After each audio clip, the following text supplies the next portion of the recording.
तो याद रखिए कि प्रत्येक श्वास में एकाग्रता अगर बढ़ गई, प्रत्येक श्वास में संपूर्ण ज्ञान भरा हुआ है, तो श्वास को भूलेंगे कैसे? हम किसी भी श्वास को भूलेंगे नहीं आज से। प्रत्येक श्वास अनुभव करते हुए हम हर काम करेंगे। सुनना है, बोलना है, देखना है, स्वाद लेना है, गंध लेना है, पैरों से चलना है, हाथ से काम करना है, कुछ भी करना है, मन से सोचना है, तर्क वितर्क करना है, लेकिन हम श्वास को भूलेंगे नहीं। तक हम एक वैज्ञानिक बनना चाहते हैं कि और जो हमारा ज्ञान है, जो प्राचीनतम ज्ञान है, जो आज भी नवीनतम है और परफेक्ट है, कंप्लीट है, वो यही है।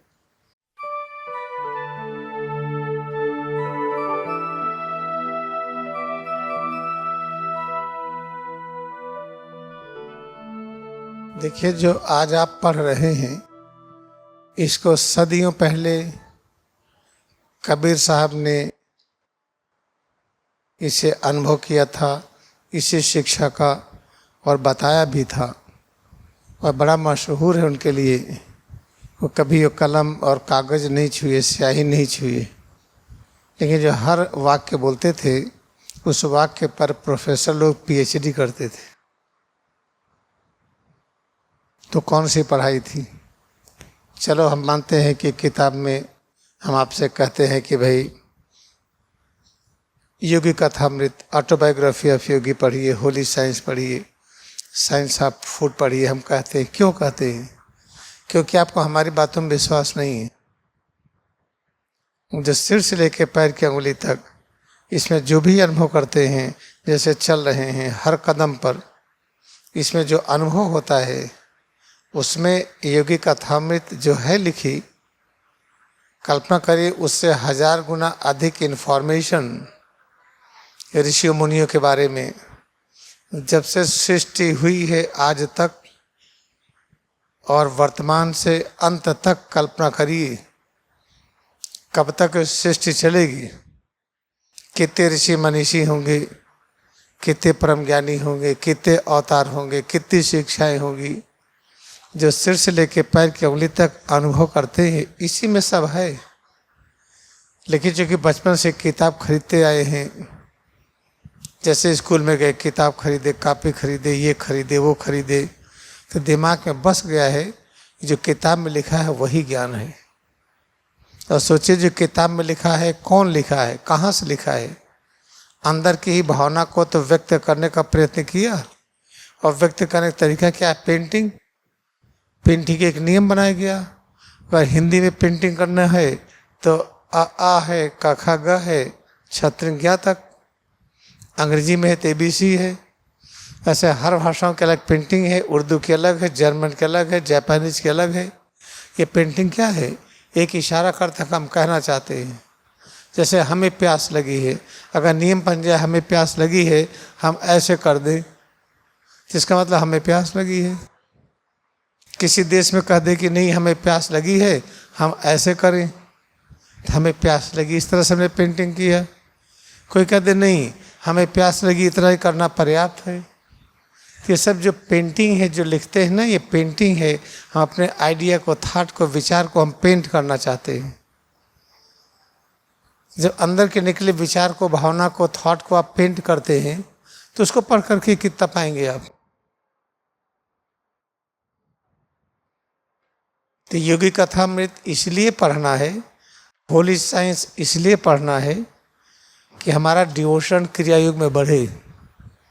लेकिन अगर हमारी बात आप मानते हैं कि प्रत्येक श्वास में जो ऑटोबायोग्राफी ऑफ योगी है, या होली साइंस है, जो साइंस ऑफ फूड है, और कल्पना करिए जितने स्क्रिप्चर होंगे, वेदास जिसको कहते हैं, ये सब प्रत्येक श्वास में है, तो हम श्वास को तो भूल ही जाते हैं।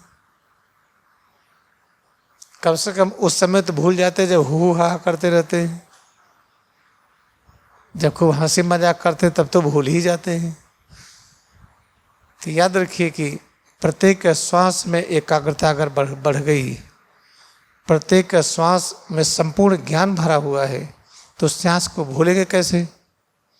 अगर एक कोई किताब खरीदिए जिसमें सारी किताबें हों, तो बड़ी बहुमूल्य किताब होगी, उसको लेके चलेंगे।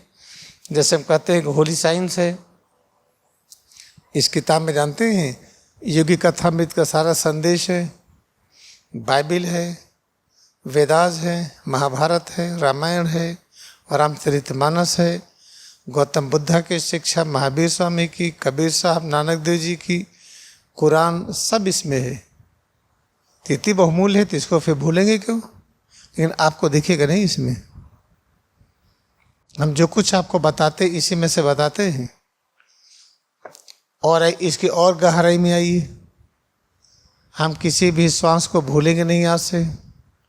प्रत्येक श्वास अनुभव करते हुए हम हर काम करेंगे। सुनना है, बोलना है, देखना है, स्वाद लेना है, गंध लेना है, पैरों से चलना है, हाथ से काम करना है, कुछ भी करना है, मन से सोचना है, तर्क वितर्क करना है, लेकिन हम श्वास को भूलेंगे नहीं। जब श्वास को नहीं भूलेंगे तो धीरे धीरे ज्ञान आएगा कि श्वास तो पैरों से भी जुड़ी है। जब श्वास नहीं तो पैर की अनुभूति नहीं कर पाएंगे। तो पैर की जो अनुभूति कर रहे हैं श्वास की वजह से कर रहे हैं, तो इससे पैर को भूल जाए तो श्वास नाराज होगी। तो श्वास को प्रसन्न करने के लिए पैर भी नहीं भूलेंगे और हाथ भी नहीं भूलेंगे। पीठ, पेट, सीना, गला, चेहरा, सिर जो कड़ा ढीला करते हैं, जो चलते फिरते हैं, ये श्वास न हो तो हम चल फिर नहीं पाएंगे, कड़ा ढीला नहीं कर पाएंगे। तो कड़ा ढीला पड़ने का जो कार्यक्रम है, जो क्रियाएं हैं चलने फिरने की, उससे श्वास से जुड़ी है। तो इन क्रियाओं के हम स्वागत करेंगे। पैर से चलने का स्वागत, हाथ से काम करने का स्वागत, आंखों से देखने का, कान से सुनने का। इसका मतलब ये है कि सिर से लेकर पैर की उंगली तक जितने क्रियाकलाप है, श्वास नहीं तो स्वाद नहीं मिलेगा। अगर श्वास है तो स्वाद है, तो स्वाद का स्वागत करें क्योंकि श्वास से जुड़ा है ये। इसे सिर से लेकर पैर की उंगली तक ये जो पूरा अस्तित्व है, इसमें जितने तरह की अनुभूतियाँ होती हैं, इन सब का संबंध श्वास से है। तो अगर हम एक वैज्ञानिक बनना चाहते हैं कि और जो हमारा ज्ञान है, जो प्राचीनतम ज्ञान है, जो आज भी नवीनतम है और परफेक्ट है, कंप्लीट है, वो यही है। प्रत्येक श्वास की अनुभूति करते रहिए। सिर से पैर की उंगली तक आप इसको अनुभव करिए। कोई बात नहीं, सोइए, कुछ मत पढ़िए, बिल्कुल पढ़ना बंद कर दीजिए, खूब सोइए, चलिए फिरिए, काम करिए और सिर से पैर की उंगली तक अनुभूति करते रहिए। तो आप पाएंगे एक समय आएगा कि आप 1 महीने में जो चाहेंगे सब सीख लेंगे। अंग्रेजी, हिंदी, संस्कृत, जर्मन, फ्रेंच, जितनी भाषाएं हैं फटाफट आएंगी, क्योंकि जो अनुभव करते सारी भाषा यहीं से निकली हैं। तो सोच लीजिए कि जो आप एक पैराग्राफ का ये सुन रहे हैं, इसमें विश्वास कर लीजिए, पूरा एकाग्र हो जाइए। गारंटी है कोई बीमारी रहेगी नहीं। मान लीजिए किसी को कैंसर है और अभी कैंसर ठीक नहीं हुआ है, रेडिएशन हुआ, कीमोथेरेपी कुछ हुआ, लेकिन उसका कुछ बचा हुआ रेजिड्यू, कोई परवाह नहीं। इस अभ्यास में लीन हो जाइए, डर विहीन हो जाइए। सिर से पैर की उंगली तक हर समय अनुभव करिए। एक भी श्वास को न भूलिए। चाहे उबासी आती हो, पसीना आता हो, कुछ भी होता हो, उन सारी अनुभूतियों में ज्ञान है। पता चला कोई कोई अनुभूति होती, डर जाते हैं कि बीमारी है। बीमारी हो ही नहीं सकती है, बीमारी का अस्तित्व होता ही नहीं है। बीमारी है, थकावट है, चिंता होता ही नहीं है। मर जाएंगे, मृत्यु होती ही नहीं है। जीवन और मृत्यु कुछ भी नहीं होता। जो बर्थडे मनाते हैं हम लोग, ये बेवकूफ़ी है। जब जन्म नहीं होता तो मरते नहीं, तो बर्थडे क्या मनाएंगे हम? तो निर्वाण दिवस मनाते हैं। ये सब जो मनाते हैं ना, ये सब इसलिए कि विश्वास नहीं है अंतिम सत्य की। तो आज हम आपको फिर याद दिला रहे हैं, जब भी आप रिचार्जिंग करेंगे 1 से लेकर 42 तक, पूरे मनोयोग से करिए। जितना आता हो उसमें जितनी तरह की अनुभूतियाँ होती हैं, उसमें सारा ज्ञान भरा हुआ है। जो हम बताते 20 साल के बाद आप मिलेंगे हमसे। जो हम पहले बताते थे 83, 84 में, अब लोग मिलते हैं। अब उनको विश्वास होता है कि जो हम कह रहे थे सही है। तो ऐसे जब आप 20 साल बाद मिलेंगे, तब कहेंगे अरे हमसे धोखा हो गया, हमने सीखा नहीं।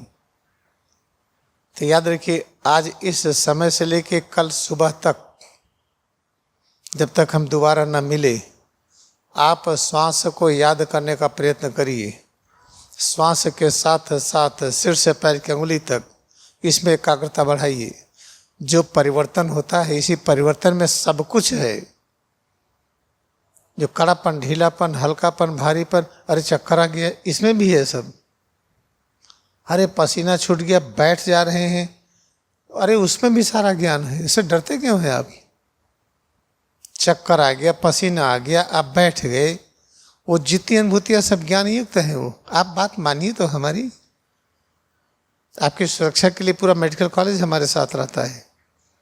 हर इमरजेंसी के लिए हर डॉक्टर, अच्छे अच्छे डॉक्टर इलाहाबाद के सब हमारे साथ हैं। कोई जरूरत पड़ेगी तुरंत तो रहते हैं वो। इसे आप डरिए मत। बस दवाएं जो खाते हो बिना हमारे पूछे बंद मत करिएगा। लेकिन सिर से लेकर पैर की उंगली तक आज से खूब अनुभव करिए। प्रत्येक श्वास की अनुभूति में बने रहिए। जो प्रत्येक अनुभूति होती है ज्ञान का सागर है। ये सब कुछ उसी में विद्यमान है। इतना मान करके चलिए। अभी रिचार्जिंग करने जा रहे हैं, हम लोग अभ्यास करेंगे। जिसको रिचार्जिंग पूरा नहीं याद है, किसी के सामने खड़े हो जाइए। जिसको याद है, अभी मैकेनिकल उसका नंबर से प्रैक्टिस कर लीजिए। जब हो जाएगा तब हम पूरा विस्तार से बताएंगे। अच्छी तरह से याद रखिए कि जो कुछ भी आप मूवमेंट करेंगे ये कंफर्टेबल होना चाहिए। तो जो भी रिचार्जिंग करिएगा, ऐसा मत करिए ना कहीं पर आपको दर्द हो जाए, तकलीफ हो जाए, खिंच जाए। क्योंकि आपको ज्ञान अनुभव करना ना, इतनी किताबें मत उठा लीजिए कि सिर टूट जाए। इतना अभ्यास ऐसा हाथ पैर न हिलाइए कि आपको कहीं चिल्कन हो जाए, कहीं दर्द हो जाए।